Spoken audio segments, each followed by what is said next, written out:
Payel's exploring foods ওয়ার্ল্ডের আরও একটা নতুন রেসিপিতে আপনাদের সবাইকে স্বাগত। একদম সামান্য কিছু উপকরণ দিয়ে খুবই সহজ পদ্ধতিতে আজ শেয়ার করছি ম্যাঙ্গো ফিরনির রেসিপি। এই সামার টাইমে খুবই মিষ্টি এবং রসালো আম পাওয়া যায়, তাই দিয়ে বাড়িতে সবার জন্য বানিয়ে ফেলুন এই ম্যাঙ্গো ফিরনি। বিভিন্ন অনুষ্ঠান বাড়িতে অথবা রেস্টুরেন্টে খেতে গিয়ে বিশেষ করে বিরিয়ানি খাওয়ার পর অনেকেই ফিরনি খেয়ে থাকেন, কিন্তু এই ম্যাঙ্গো ফিরনি সচরাচর আপনারা কিন্তু কোথাও দেখতে পাবেন না। তাই বাড়িতেই সহজেই বানিয়ে ফেলুন এই ম্যাঙ্গো ফিরনি আর এনজয় করুন এই সামার টাইম।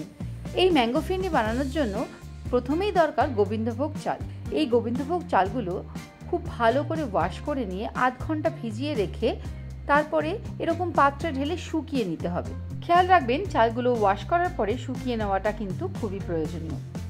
চালগুলো শুকিয়ে গেলে এরকম একটা মিক্সার গ্রাইন্ডারে ঢেলে নিয়ে চালগুলোকে গুঁড়ো করে নিতে হবে, কিন্তু গুঁড়ো করার সময় খেয়াল রাখবেন চালগুলো যেন অতিরিক্ত গুঁড়ো না হয়ে যায়, অর্থাৎ কয়েক সেকেন্ড অন্তর অন্তর একবার দুবার চালিয়ে বন্ধ করে চালগুলো কীরকম হয়েছে সেগুলো একটু দেখে নিতে হবে।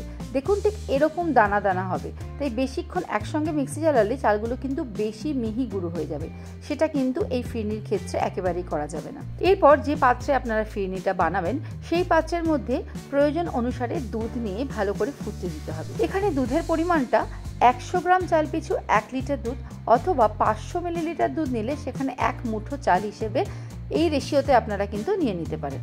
দুধটা ফোটার সময় জাস্ট 1 চিমটে সল্ট অ্যাড করে দেবেন, তাতে চালগুলো সেদ্ধ হতে সুবিধা হবে। দুধটা কম করে 10 থেকে 15 মিনিট মতন জাল করে একটু ঘন করে নিয়ে তারপরে এর মধ্যে গুঁড়ো করা চালগুলো অ্যাড করে দিয়ে ফুটতে দিতে হবে। মাঝে মাঝে ঢাকা দেবেন, মাঝে মাঝে ঢাকা খুলে একটু নেড়ে ছেড়ে নেবেন। যতক্ষণ না চালটা সেদ্ধ হচ্ছে ততক্ষণ ঢাকা দিয়ে দিয়ে মাঝে মাঝে নেড়ে রান্না করে নিতে হবে। এরপরে চালটা সেদ্ধ হয়ে যাওয়ার পরে এখানে 1 কাপ মতন চিনি অ্যাড করে নিচ্ছি। এখানেও সেই একই রেশিও, অর্থাৎ 1 লিটার দুধ হলে 1 কাপ চিনি, সেই হিসেবে আপনারা চিনির পরিমাণের অদল বদল করতে পারেন। চিনি অ্যাড করে ঢাকা দিয়ে কিছুক্ষণ ফুটতে দিন। অন্যদিকে আম থেকে পাল্প বার করে মিক্সার গ্রাইন্ডারের মধ্যে একবার ঘুরিয়ে নিয়ে আমের একটা স্মুথ পেস্ট তৈরি করে নিতে হবে। যেহেতু এটা ম্যাঙ্গো ফিরনি তাই আমের এই মিশ্রণটা তৈরি করে নেওয়া জরুরি।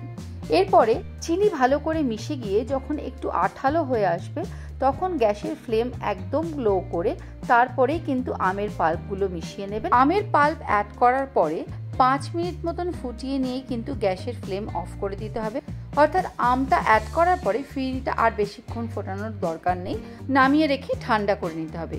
এরপরে ফিরনিটা যেহেতু মাটির পাত্রে বেশি খেতে ভালো লাগে, সচরাচর আপনারা দেখেই থাকবেন ফিরনিগুলো সাধারণত মাটির পাত্রেই দেওয়া হয়, তাই মাটির পাত্রগুলো খুব ভালো করে কিছুক্ষণ ভিজিয়ে রেখে তারপরে এই মাটির পাত্রগুলোর মধ্যে ফিরনিগুলো ঢেলে নিতে হবে।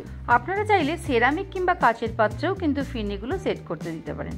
ফিরনিগুলো সমস্ত পাত্রে ঢেলে নেওয়ার পর আপনাদের পছন্দ মতো উপর থেকে যে কোনো ধরনের কুচি করা ড্রাই ফ্রুটস অথবা টুকরো করে রাখা আম অথবা রোজ প্যাটেল ছড়িয়ে দিতে পারেন, যেটা দেখতেও যতটা সুন্দর লাগে খেতেও কিন্তু ততটাই ভালো লাগে।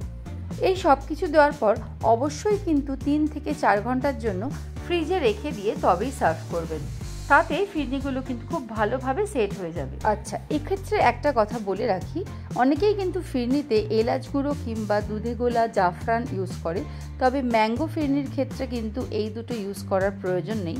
এগুলো নর্মাল ফিরনির ক্ষেত্রে ঠিক আছে, কিন্তু ম্যাঙ্গো ফিরনির ক্ষেত্রে এগুলো ইউজ করা যাবে না, কেননা এগুলো ইউজ করলে ম্যাঙ্গো ফিরনিতে যে আমের স্বাদ এবং গন্ধ সেটা অনেকটাই কিন্তু হাইড হয়ে যাবে।